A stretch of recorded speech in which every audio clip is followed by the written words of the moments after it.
Welcome to Washington Today on C-SPAN Radio for Tuesday, November 29th, 2022. President Joe Biden meets with congressional leaders, Democratic and Republican, at the White House about the agenda for the lame duck congressional session, including a bill to prevent a railroad workers' strike and a bill to fund the federal government to avoid a government shutdown. The Supreme Court hears a case on immigration policy, Texas and Louisiana challenging the Biden administration's decision to prioritize removal of certain non-citizens, only those deemed a threat to national security or border security. We'll hear some of the oral argument and talk about the case with the Law Professor Stephen Vladeck. China may be starting to crack down on the anti-government protests in that country over strict COVID-19 lockdowns. We'll get the latest from the White House and some reaction from Capitol Hill. And remembering the late Congressman Don McEachin, Democrat from Virginia, who passed away after a long battle with cancer and just weeks after being reelected. And we start at the White House. President Biden inviting the bipartisan congressional leadership to talk about the legislative priorities for the rest of this year, the post-election lame duck session of Congress. In the room, the Senate Majority Leader Chuck Schumer and House Speaker Nancy Pelosi, Democrats. And on the Republican side, the Minority Leader of the Senate, Mitch McConnell, and of the House, Kevin McCarthy, along with the Vice President, Kamala Harris. Well, look, I hope everyone had a nice Thanksgiving, and I asked the four top leaders in Congress whether they'd be willing to come in and talk about what we're going to do between now and Christmas in terms of legislation. And there's a lot to do, including resolving the train strike, what we're doing now, and Congress, I think, has to act to prevent it. It's not an easy call, but I think we have to do it. The economy's at risk. We're going to work together to fund, I hope, the government, the COVID and the war in Ukraine, all controversial and consequential issues. And we're going to find other areas of common ground, I hope, because the American people want us to work together. And so I'm going to stop there and get started because I'm sure this is going to go very quickly and everyone's going to agree on everything. All kidding aside, we're here to get work done, and I want to thank you for taking an interest in time. Mr. President, are you confident you can avoid a rail strike? And what's your message?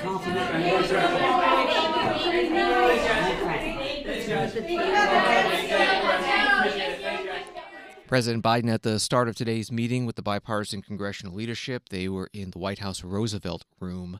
This is the first get-together of this group since the midterm elections that saw Republicans gain enough seats in the U.S. House for a majority in the next Congress, which starts in January. President Biden speaking about the need for a rail labor bill. He put out a statement Monday night that reads, "I am calling on Congress to pass legislation immediately to adopt the tentative agreement between railroad workers and operators without any modifications or delay to avert a potentially crippling national rail shutdown. The deal provides a historic 24% pay raise for rail workers. It provides improved health care benefits, and it provides the ability of operating craft workers to take unscheduled leave from medical needs." That agreement has since been approved by most but not all of the rail labor unions involved in the talks. After the White House meeting today, some of the congressional leaders coming out to speak with reporters in the White House driveway. First, the Democrats, the Majority Leader of the Senate, Chuck Schumer, and the House Speaker, Nancy Pelosi. On the subject of the rail strike, or to avoid the rail strike, the President made his statement yesterday. Tomorrow morning, he asked Congress to act. Tomorrow morning, we will have a bill on the floor. Steny said we could come up as early as 9 o'clock in the morning with the legislation that accepts the original agreement plus the additional benefits that were gained in further discussion. I salute the President and Secretary Walsh for their leadership in improving that. That was a negotiation between labor and the railroads, presided over by the President, the administration. And so we will bring that agreement to the floor. It's not everything I would like to see. I think that we should have paid sick leave. Every developed country in the world has it. We don't. But nonetheless, we have an improved situation. And again, I don't like going against the ability of unions to strike. But weighing the equities, we must avoid a strike. Jobs will be lost, even union jobs will be lost. Water will not be safe. Product will not be going to market. It is, we could lose 750,000 jobs, some of them union jobs, that must be avoided. So tomorrow morning in the House, we will bring up the legislation, send it over to the Senate. And Leader McConnell and I agreed we'd try to get it done ASAP. And while the actual deadline of the railroads being shut down is the 8th, our real deadline is sooner than that, because as the Speaker mentioned, many of the suppliers, if they believe there may well be a shutdown, will then not send their goods. Chlorine, desperately needed, perishable, and cities and towns throughout America need that chlorine for their water supplies to keep them safe. So the real deadline is sooner, and we're going to try to solve this ASAP. And just the one other thing I'd just say on the budget, which the Speaker mentioned, and on the funding, there was goodwill in the room and a desire to come together and solve this problem. And that made us feel quite good about it. Senate Majority Leader Chuck Schumer and House Speaker Nancy Pelosi, part of their comments in the White House driveway today after meeting with President Biden along with the Republican congressional leadership. More from President Biden's statement about his call for Congress to pass that bill to prevent the rail strike. He writes, "I share workers' concerns about the inability to take leave to recover from illness or care for a sick family member. No one should have to choose between their job and their health or the health of their children. I oppressed legislation and proposals to advance the cause of paid leave in my 2 years in office and will continue to do so. Every other developed country in the world has such protections for its workers. But at this critical moment for our economy in the holiday season, we cannot let our strongly held conviction for better outcomes for workers deny workers the benefits of the bargain they reached and hurl this nation into a devastating rail freight shutdown." Also speaking to reporters outside the White House after the meeting with the president, the House Republican leader Kevin McCarthy, and he too talking about this bill to avert the rail strike. Would you express any position on the rail legislation the president has called for? Yes, it's unfortunate that we're here because I know the president told us all that this was solved long before the election. And now we find ourselves in the last moments, in the last hours, asking us to rush a bill to the floor. Nobody wants the economy to fail. Nobody wants this to happen. But this is another situation where an administration told us one thing, just like they told us about inflation was transitory. We found that it was not. This was in a negotiation that was selected by this administration. This was something that was celebrated by this administration, that it was fixed. And now, right before a holiday season, right when farmers need to ship their goods and others, we have to rush something to the floor. Do you think it'll pass? I think it will pass, but it's unfortunate that this is how we're running our economy today. This has all got to stop and change. We need an economy that is strong. And if you're passing a bill to force the rail workers to work, how strong is your economy? If you have gas prices that you can't simply depend upon, that it continues to rise, you're going into winter and you're wondering, can you afford your winter heating? That's not an economy that's strong. I think that's why in the election they made a change in Congress. And this is what we're going to focus on for the American people. We're going to make an economy that's strong. That it's not government dictating where somebody can work. We're going to have an economy that workers can work. We're going to have an economy that has energy prices that are lower, that you have money to fill up your tank and still go to dinner. We're going to secure our borders so your kids know that they are safe. And then we're going to have a government that's accountable. No longer is the administration going to look you in the eye and lie to you and tell you a border is secure when it's not. The House Minority Leader Kevin McCarthy, Republican from California, in the White House driveway with reporters after that meeting with the bipartisan congressional leadership and the president. Congressman McCarthy has been nominated by the House Republican Conference to be Speaker in the next Congress in January, when the Republicans will have a slim majority of seats. Congressman Andy Biggs, Republican from Arizona, who challenged Leader McCarthy for that nomination for Speaker, saying on a podcast, Conservative Review with Daniel Horowitz, that 20 House Republicans are, in his words, pretty hard no votes against Kevin McCarthy becoming Speaker. And if that's true, it would be enough to derail his bid, likely, given the majority the Republicans will have in the House. Congressman McCarthy, in an interview with Newsmax, saying this is very fragile, that we're the only stopgap for this Biden administration, and if we don't do this right, the Democrats can take the majority, referring to that race for Speaker that'll happen on January 3rd. More on the rail labor bill. New York Times writing that Senator Mitch McConnell of Kentucky, the minority leader, told reporters after the meeting with the president that we're going to need to pass a bill to avert a rail strike, suggesting Republicans did not intend to try to block such a move in the Senate. Well, the issue got to this point because not all of the rail unions voted to support that agreement that was agreed to a few months ago. One of them is the Brotherhood of Maintenance of Way Employees. Matt Weaver is the legislative director for Ohio for that union, and he was interviewed on CNN this morning. I want to play something that President Biden said last year about how important unions are to him and get your reaction. Here he was. You know, you've heard me say many times, I intend to be the most pro-union president, leading the most pro-union administration in American history. Now he's made clear that he believes Congress should step in and stop you guys from being able to strike. You said he is, quote, catering to the oligarchs. What do you mean? It certainly seems that campaign finance and lobbying affect our politicians, our public servants' votes and their actions. I think that if he wants to really serve the American people, he should take what the tentative agreement was and impose paid sick days. That would make, I believe that would have many more of our members would be voting yes on something with paid sick days. Do you believe a strike is worth it if it cripples the U.S. economy and costs up to $2 billion a day? And the president says, you know, up to 765,000 union jobs in the first 2 weeks. Is it worth it? I honestly don't think we are that near a strike. Many of our members don't want to strike. We don't want to strike. We want what's just. We want, in this day and age of high inflation, you know, and a pandemic around illness, we would like paid sick days.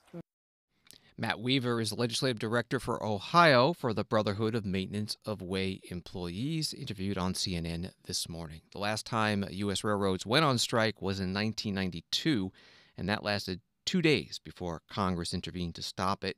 Congress can intervene under a law that's about 100 years old governing these negotiations. President Biden is meeting with congressional leaders, also speaking about the government funding bill. The current funding runs out on December 16th. Politico reports negotiations on the government funding package needed to avert a shutdown have moved grindingly slow. There's still no agreement among top lawmakers about even the overall funding levels, which would allow them to drill down into more specifics on the $1.5 trillion plus spending package. And without a deal, Congress could pass a short-term funding patch, buying more time for talks, or a longer-term stopgap spending bill that hamstrings federal agencies with stagnant budgets for the better part of 2023. That was from Politico. And this from TheHill.com. The Senate Minority Leader Mitch McConnell announced Tuesday there is widespread agreement among leaders in Washington about the need to pass an omnibus spending package next month, despite calls from conservatives to punt such decisions into next year. But the GOP leader cautioned there are significant hurdles to reaching a deal, which means talks could drag right up until Christmas to avoid a government shutdown. He said that for myself, I think the majority of my conference, defense, and Ukraine funding are at the top of the list of priorities. And he said for Democrats' request for increased non-defense discretionary spending, that's also a sticking point. Wall Street today, the Dow up 3, S&P down 6, and NASDAQ down 65. The U.S. Supreme Court hearing oral arguments in a case about immigration and border security. Texas and Louisiana challenging the Biden administration policy that prioritizes removal of some non-citizens, those who have committed crimes or suspected terrorists or have been recently apprehended. More on this case, U.S. v. Texas. Joining us now on the phone is Stephen Vladeck, a law professor at the University of Texas Law School. Thank you so much. What did you hear today about the arguments that Texas and Louisiana are making, and how was it received by the justices? Yeah, I mean, I think the argument was a fascinating, series of debates and hypotheticals that make it clear that the stakes of this case are not just about this case, and they're not just about Texas and Louisiana's challenge to this particular decision by the Biden administration. Really, what the Supreme Court is being asked to decide is whether the executive branch in general, under a Democratic president, a Republican president, should have the ability to decide how to prioritize its enforcement mechanisms, enforcement capabilities when it comes to removing non-citizens from this country who are not legally entitled to stay here. And, I think that has implications, obviously, for the policy Texas and Louisiana is challenging in this case, but it also, I think, has implications just going forward for the ability of any president to set his or her own enforcement priorities when it comes to federal immigration law.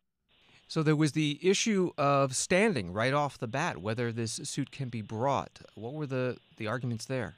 Yeah, so, one of the requirements for any lawsuit in the federal courts, even if it's brought by states like Texas and Louisiana, is that the parties have to show that they have been somehow harmed in a way that is particularized, meaning they're harmed in a way that not everybody else is. And, one of the federal government's arguments against this lawsuit, wholly apart from the merits, is that the harm Texas and Louisiana are claiming, which is to say the economic consequences of having some untold additional number of undocumented immigrants in their states, is a harm that every state suffers. And if every state suffers it, then it ought to follow that no state has standing, because then the injury that Texas and Louisiana are invoking is not particularized, right? Then their real beef is with the policy itself, and that's what the political process is for. The Supreme Court has, for much of the last 40 years, been ever more aggressive in throwing out lawsuits where parties lacked standing. I think one of the interesting things to watch for here is whether they do so in this case, both to avoid the complicated merits question we were discussing, and as a way that might tamp down, lawsuits by additional states, by red states against the Biden administration, by blue states against the future Republican administration, that really have in recent years become the norm, not the exception. Many of the cases that have come before the court break down often among the conservative justices versus the liberal justices, a 6-3 majority currently. Was that the case here? So, we'll see. I don't think when all is said and done in this case that the final tally is going to be 6-3. We already have at least one pretty good clue to that effect. Earlier this summer, the Biden administration had asked the justices to temporarily freeze the district court's ruling while they sat on this appeal. And although the Supreme Court declined to do that back in July, Justice Barrett joined Justices Sotomayor, Kagan, and Jackson in dissenting. So she already seems to be sympathetic to the Biden administration's position. And frankly, I think the way the argument went today, probably at least one or two of her other conservative colleagues are sympathetic, if not on the merits, and at least on the possibility that Texas and Louisiana don't have standing. So I think the odds are likely that at the end of the day, the Biden administration is going to win this case. I think the question is, do they win on the merits in a decision that recognizes the ability of this administration and any administration to set its own enforcement priorities when it comes to federal immigration law?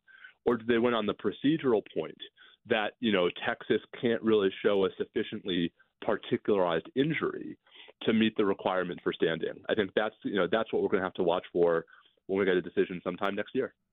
We're talking with Law Professor Stephen Vladeck. You filed a friend of the court brief in this case, amicus curiae. What was that about?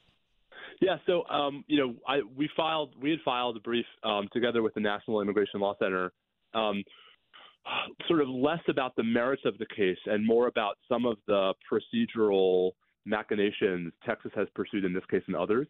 This is one of 29 lawsuits Texas has filed against the Biden administration, and like almost all of the others, Texas brought this case in a very weird place. They brought it in Victoria, which is a medium-sized city in southeast Texas.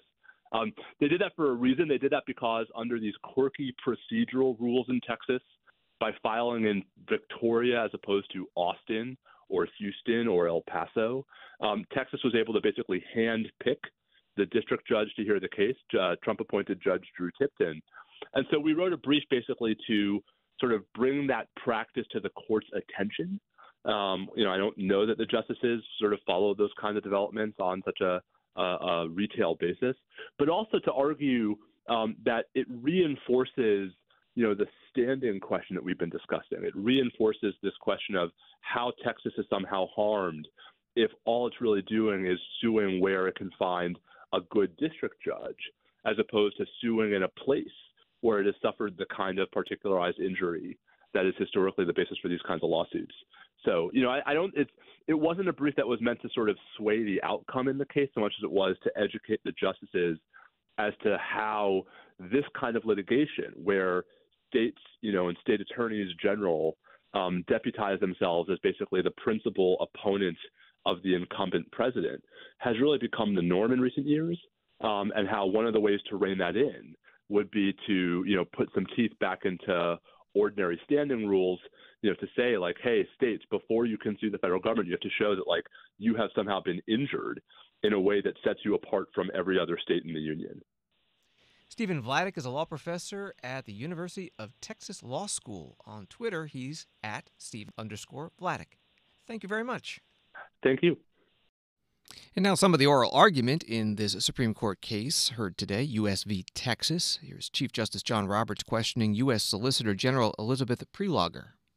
Your Linda R.S. argument under standing, doesn't that mean that no state would ever have standing to challenge immigration policies concerning apprehension or removal of aliens? That's right. We think that the court articulated a principle there that an individual or a state doesn't have a judicially cognizable injury in seeking enforcement of the law against a third party. Well, what about Biden against Texas? The MPP case from last term? 4 months ago. Your position seems inconsistent with that to me. Well, we did protest the state standing in that case as well. In the lower courts, we litigated that issue, and the Fifth Circuit and the district court ultimately rejected our arguments. We had also contested the state standing at the stay stage in this court, and the court ultimately declined to grant us stay relief and found that the states had a likelihood of success on the merits. And at that point, we went back to the drawing board and thought hard about these arguments and believe very strongly that the states here lack standing both under the kind of constitutional— So you went from one argument to believing very strongly the other way. This has been a through line. We have been protesting state standing, broad theories of state standing in the lower courts. And Mr. Chief Justice, the lower courts have not been accepting those arguments, but we think that the lower courts are fundamentally misunderstanding this court's precedents as it relates to our constitutional structure and the kind of— I would have thought you'd have a little more concern about an opinion of ours that's 4 months old. I mean, it's not even out of the cradle yet, and you're throwing it under the bus. No. I kind of mixed the analogies there. We certainly aren't suggesting that that opinion should be thrown under the bus. We were obviously briefing these issues with multiple mistakes that we thought the district court had made in that case. But I don't think this is a jurisdictional principle, and I don't think that it would prevent the court here from recognizing that the kind of theories of state standing that the states here are pressing and that the lower courts are accepting would really remove every possible restriction that could exist in this space, and that's just fundamentally incompatible with both constitutional structure and the separation of powers. U.S. Solicitor General Elizabeth Prelogar, questioned by Chief Justice John Roberts, arguing on behalf of Texas in today's Supreme Court case, U.S. v. Texas, about the Biden administration's immigration and border security policy. The Texas Solicitor General Judd Stone. Here is Justice Elena Kagan asking about the harm that Texas claims it has suffered. Do you think that there's any immigration policy that you could not challenge under the way you view standing? I think that's hard to discuss in the abstract. There might well be, Your Honor, but it shouldn't come as— It's hard to think of, I guess, is what I'm saying. I mean, if all you need to do is to say we have $1 worth of costs, and you don't even need to think about the benefits on the other side. I mean, every immigration policy, you let in more people, you let in fewer people, is going to have some effect on a state's fiscal condition. Maybe they'll get less or more tax dollars. Maybe they'll have to spend less or more money. I mean, every single immigration policy. And then, not to mention all the other policies in the world, that if a state comes in and says, I got $1 worth of costs that I can show you, I mean, we're just going to be in a situation where every administration is confronted by suits by states that can, bring a policy to a dead halt, to a dead stop, by just showing $1 worth of costs? 2 points, Your Honor. The first is and I can't speak for all states, obviously, even though 37 of them are participating in this case and none have adopted the United States' theory of standing. Texas has more than half of the southern border. It's not responsive to my question. Yes, Your Honor. I mean, look, and this isn't anything that has to do with this administration. You know, some other administration will come in and the California Solicitor General will be standing where you are. And, you know, there's an issue here, especially with respect to immigration policy. Immigration policy is supposed to be the zenith of federal power, and it's supposed to be the zenith of executive power. And instead, we're creating a system where a combination of states and courts can bring immigration policy to a dead halt. 2 points, Your Honor. The first is, again, speaking at least for Texas, it shouldn't be particularly surprising that we would suffer outsized Article III injuries, given the fact that half of the southern border immediately abuts Texas. But you're not saying that you have a special kind of injury here. You're saying all the usual rules apply, maybe more than the usual rules, and all you need to show is $1's worth of costs. We are indeed saying the usual rules apply with one twist, which is to the extent the usual rules don't apply, immigration surely is the kind of sort of sovereign prerogative that in the sense of Massachusetts versus EPA, Texas has had to surrender to the union as a part of the state of joining the union. And Texas has been given a procedural right, just like in Massachusetts versus EPA, to vindicate those interests that it has had to surrender to the federal government. The Texas Solicitor General Judd Stone, questioned by Supreme Court Justice Elena Kagan. You can find the full oral argument in today's case, U.S. v. Texas, at our website, cspan.org. One more note about the Supreme Court. Public tours are resuming as the court gets back to more of its pre-COVID-19 pandemic operations. The Supreme Court building will be open to the public starting this Thursday on days the court is not in session, 9 a.m. to 3 p.m. Eastern. Back to the lame duck congressional agenda. One of the bills on the possible list is reforming the 1887 Electoral Count Act. That governs how electoral votes are counted by Congress after a presidential election. And the reform is aimed at preventing another January 6, 2021 attack on the U.S. Capitol. Senator Roy Blunt, Republican from Missouri, is ranking member on the Rules and Administration Committee. He was part of a bipartisan group putting together a bill that the committee eventually passed 14-1. It's supported by the Senate majority and minority leaders. Senator Blunt asked today whether the full Senate will take it up before the end of the year. I want to talk about the Electoral Count Reform Act, which you've been involved in. It's been slow moving in the Senate, but has broad bipartisan support. The House has, of course, been pushing their own legislation. How important is it that it gets done before the end of the year? Hard to see that a Republican House would support something like this.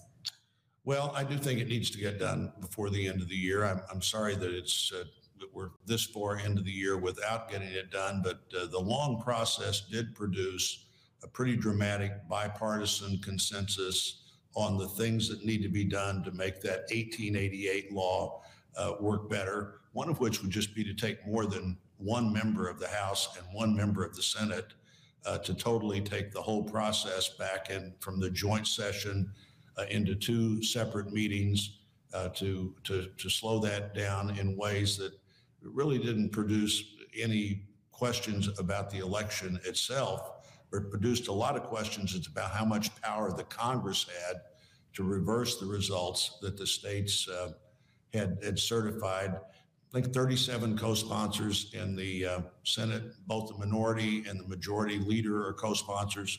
Senator Klobuchar and I are the lead Democrat and lead Republican on the Rules Committee, the Committee of Jurisdiction here. A great bipartisan group put this together. We had a hearing. It's time now to have a vote, and I believe we'll get that done before the end of the year. Senator Roy Blunt, Republican from Missouri, interviewed by Anna Palmer, Punchbowl News founder and CEO. Senator Blunt is retiring from the Senate. After 2 6-year terms, he'll be out of the Senate come January. Former Vice President Mike Pence criticizing Donald Trump, former president and current presidential candidate, for having dinner with commentator Nick Fuentes and rapper Ye. Mike Pence telling News Nation President Trump was wrong to give a white nationalist, an anti-Semite, and a Holocaust denier a seat at the table. I think he should apologize for it, and he should denounce those individuals and their hateful rhetoric without qualification. Senate Republican leader Mitch McConnell giving his view at the start of a news conference. even before reporters asked him.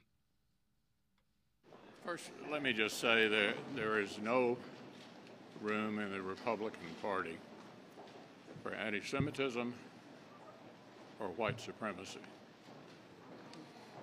And anyone meeting with people advocating that point of view, in my judgment, are highly unlikely to ever be elected President of the United States. Senate Republican leader Mitch McConnell.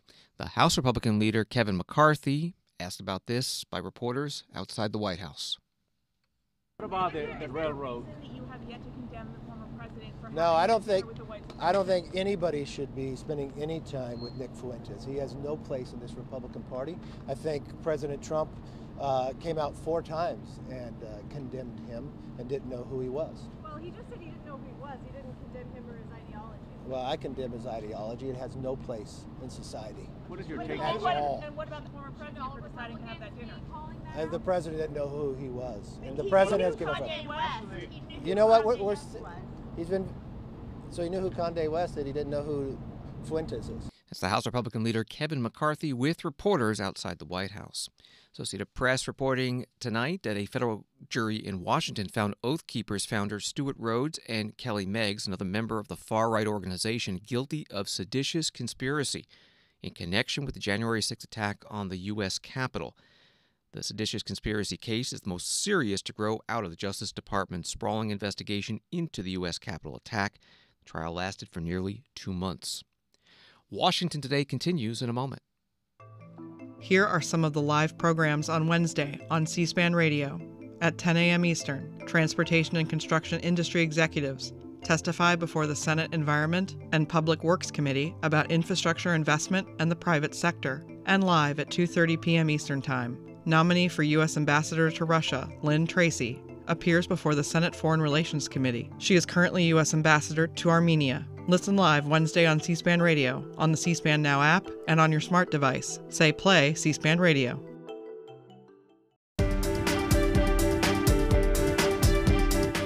Welcome back to Washington Today, available as a podcast wherever you get your podcasts and also on the C-SPAN Now mobile app.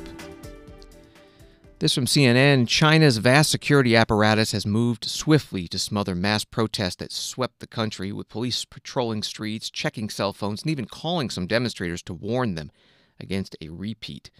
There's another CNN article that has this: as frustrated demonstrators take to the streets across China to protest the government's draconian COVID-19 restrictions, prompting rare civil unrest and clashes between the public and officials.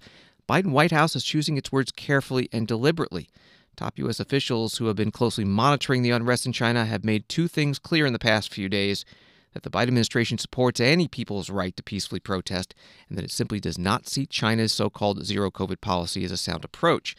But administration officials have been careful not to step beyond the contours of those public comments, carefully stepping around broader questions about the U.S.'s assessment of the situation or its potential future role in supporting the Chinese people's cries for more freedom. That reporting from CNN. Today, the Senate Republican leader Mitch McConnell on the Senate floor saying that's not enough.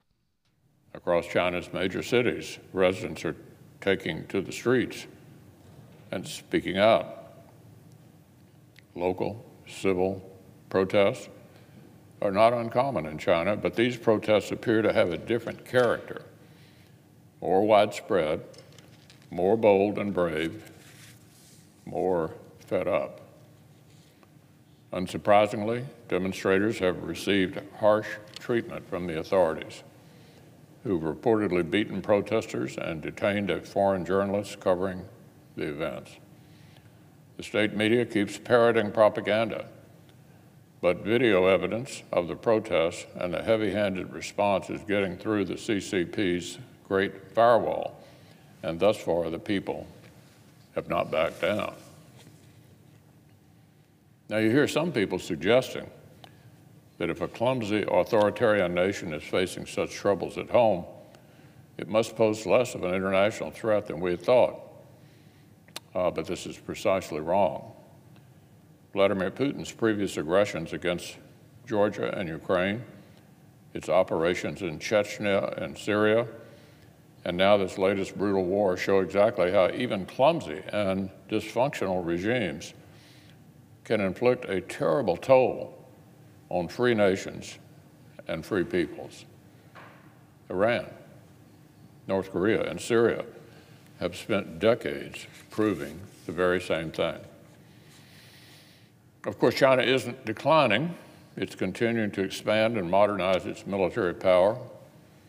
And Xi and his CCP constantly show us that they view denying their own people's freedom at home and disrupting other countries' freedom through the Indo-Pacific as two goals that actually go hand in hand. For thugs and dictators, repression at home and aggression abroad are two sides of the same coin. So when we see the mismanagement and dysfunction from regimes like Putin's and Xi's, the answer is not for America and our allies to relax our vigilance, pull inward, or pay less attention to our global interests. The answer is to increase our vigilance, redouble our strength, and keep our friends and partners even closer. The Biden administration statement yesterday on the Chinese people's protest was actually too tepid. But what we need are not just stronger short-term words, but stronger long-term actions and strategies. Senate Republican leader Mitch McConnell on the Senate floor. The White House Press Secretary Karine Jean-Pierre asked by reporters as they flew on Air Force One for an update on the Biden administration's view about the protests in China. Karine, on China, has the White House communicated to Beijing any possible consequences of its crackdown on protesters? And also, is the White House considering saying something or using existing U.S. government tools to help Chinese citizens get around internet blocks? So I don't have anything to preview for you at this time on anything connected to the social media. Your second question, I don't have any calls to preview for you at this time. Look, we've been very clear that people have a right to peacefully protest without fear. And we don't think that right should be hindered or interfered with. Nothing has changed about the president's firm belief in the universality of human rights and power of democracy. So we will continue to express our support for the fundamental freedom. The United States will also continue to stand for respect for freedom of the press and freedom of expression. No journalist should be arrested or beaten or harassed for simply doing their job, as it comes to some of the reports that we've been hearing on the ground. And we're watching this closely, as you might expect that we would. And we believe that that people should have the right, again, to peacefully protest. White House Press Secretary Karine Jean-Pierre with reporters on Air Force One as they flew with the president from Washington, D.C. to Michigan today. An article from the Honolulu Star-Advertiser. The U.S. Navy on Tuesday dismissed Beijing's protest over a freedom of navigation operation conducted near a Chinese-held island in the South China Sea, in the latest incident drawing new attention to one of the world's potential military flashpoints. In an unusual move, the Navy's 7th Fleet issued a rebuttal to China's objections to Tuesday's mission, calling it the latest in a long string of Chinese actions to misrepresent lawful U.S. maritime operations and assert its excessive and illegitimate maritime claims in the South China Sea. More from the Pentagon Press Secretary Pat Ryder today. The FONOP in the South China Sea today, Freedom of Navigation Operation. The Navy is saying one thing, China is saying another. Can you tell us what happened? Sure. So the USS Chancellorsville was in the South China Sea near the Spratly Islands, asserted our navigational rights and freedoms under international law. I know that there has been some reporting that China essentially ejected our ship from the areas. That is not true. Again, we'll continue to sail, fly, and operate wherever international law allows. Thank you. Pat Ryder is the Pentagon Press Secretary, also an Air Force Brigadier General, with reporters in the Pentagon briefing room. NATO and G7 foreign ministers meeting in Bucharest, Romania, discussing first and foremost assistance to Ukraine in its continuing war against invading Russia. The U.S. Secretary of State Antony Blinken announcing $53 million in aid for Ukraine's electricity infrastructure, which has been under constant attack recently by Russian missiles as cold winter weather sets in. And NATO's statement also promising more missile defenses for Ukraine, saying that Russia's attacks on civilian and energy grids are depriving millions of basic human services. The NATO Secretary General Jens Stoltenberg at a news conference asked about a pledge that NATO made a decade and a half ago that Ukraine would one day become a NATO member. Go to German television here, please. 2008, NATO declared here in Bucharest that someday Ukraine would be member of NATO. Where stands NATO now today on behalf of this declaration? You are right that we made decisions on Ukraine, Georgia, on membership here at the NATO summit in 2008. I was here myself as, at that time, a Norwegian Prime Minister, so I remember that meeting very well.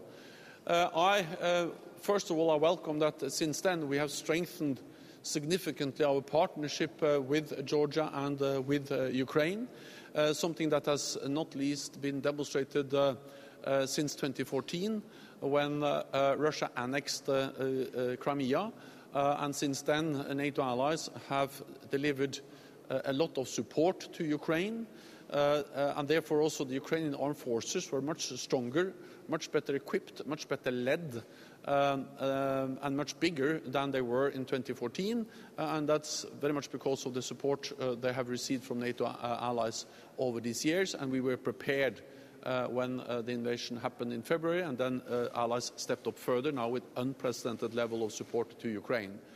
I expect that foreign ministers will, at the meeting here in Bucharest today and tomorrow, reiterate that NATO's door is open. And we have demonstrated that over the last years by allowing North Macedonia, Montenegro to become members, and now also Finland and Sweden. So we have demonstrated that the decision in Bucharest that NATO's door is open is something we live up to, not only in words but also in deeds, by actually allowing more members to come into the alliance. On Ukrainian membership, we stated that Ukraine will become a member. I expect allies to reiterate also that position. However, the main focus now is on supporting Ukraine. We are in the midst of a war, and therefore we should do nothing that can undermine the unity of allies to provide military, humanitarian, financial support to Ukraine, because we must prevent President Putin from winning, and we need to ensure that Ukraine prevails as a sovereign, independent nation. NATO Secretary General Jens Stoltenberg in Romania at the NATO and G7 country foreign ministers meeting. This is Washington Today. Tributes pouring in following the death of U.S. Congressman Don McEachin, Democrat from Virginia. He had served since 2017, was reelected just a few weeks ago. Statement from his chief of staff, Tara Rountree, Monday night. Valiantly for years now, we have watched him fight and triumph over the secondary effects of his colorectal cancer from 2013. Tonight, he lost that battle.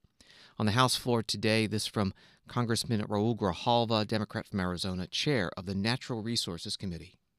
I rise today in shock and feeling an immense loss for the member that will not be with us, Donald McEachin, the gentleman from Virginia. A dear friend, and the members of the Natural Resources Committee extend to his family, his wife Colette, his children and his grandchildren, his loved ones, and his loyal and capable staff, our condolences, our sympathies, and our comfort. This imposing man, Donald McEachin, was more than that.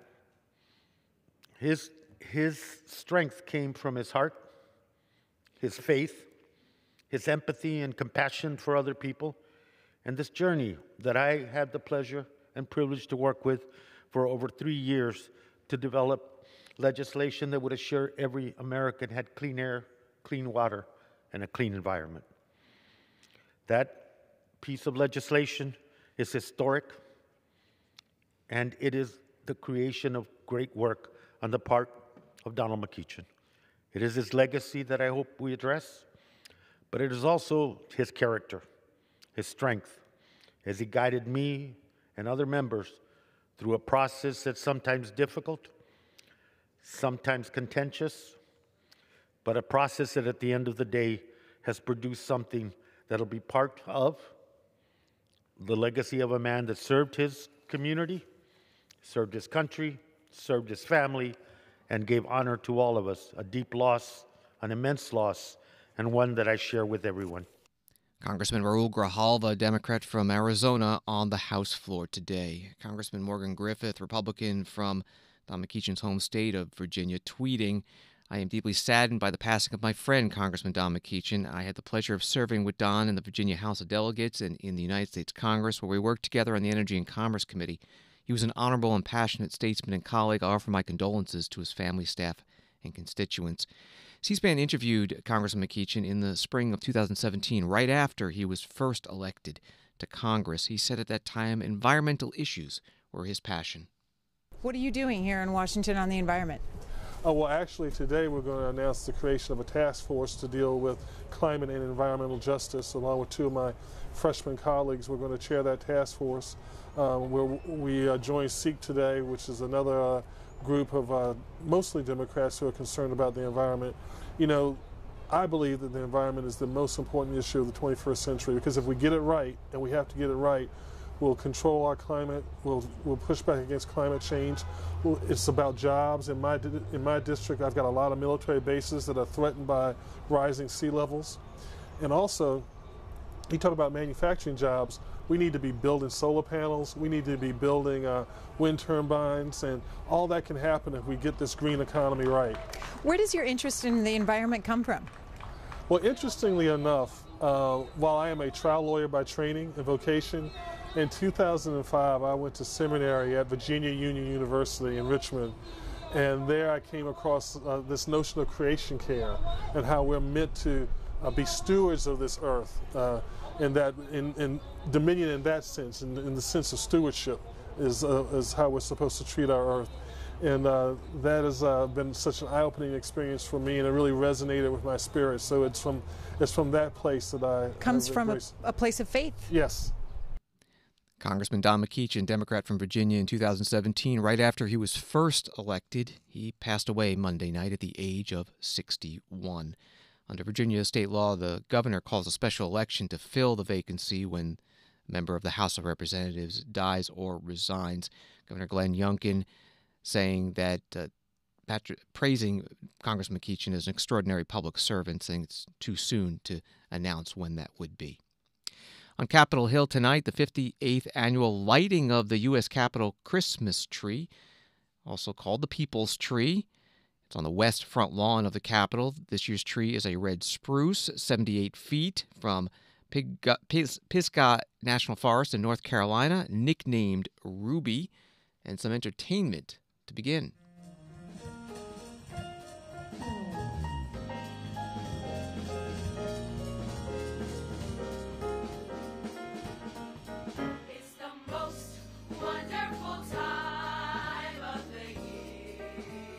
Washington Performing Arts Children of the Gospel. Remarks by Senator Richard Burr, Republican from North Carolina. In North Carolina, Christmas trees do signify Christmas. But, Madam Speaker, they also signify ACC basketball. And we're at the start of that, and that will carry us through this Christmas season, I can assure you.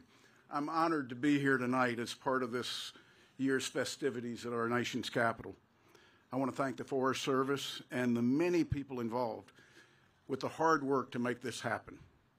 For decades, the Capitol Christmas tree has brought Americans together by highlighting the beauty across this country. From Six Rivers National Forest in California, where last year's tree came from, to the stunning Pisgah National Forest in North Carolina, where this year's tree just arrived. We're blessed with forests that are second to none. At almost 80 feet, the spectacular red spruce not only exemplifies the beauty of Appalachia, it serves as a reminder to Americans of the magnificence of this country and all we have to be grateful for. I'm proud that this year's tree is from the great state of North Carolina, and I know that Senator Tillis, who's also here this evening, is just as pleased as I am. time and time again. Our Capitol Christmas tree reminds us of the importance of working together to be good stewards of our environment so that future generations can enjoy the bounties of our forest at Christmases still to come. I wish all of you a very Merry Christmas and a Happy New Year. Senator Richard Burr, Republican from North Carolina, first elected in 2004 and is retiring. Will not be returning for another term in the next Congress. And finally tonight, the World Cup. And President Joe Biden announcing the winner-go-home game result, USA versus Iran. U.S. 1, Iran 0, game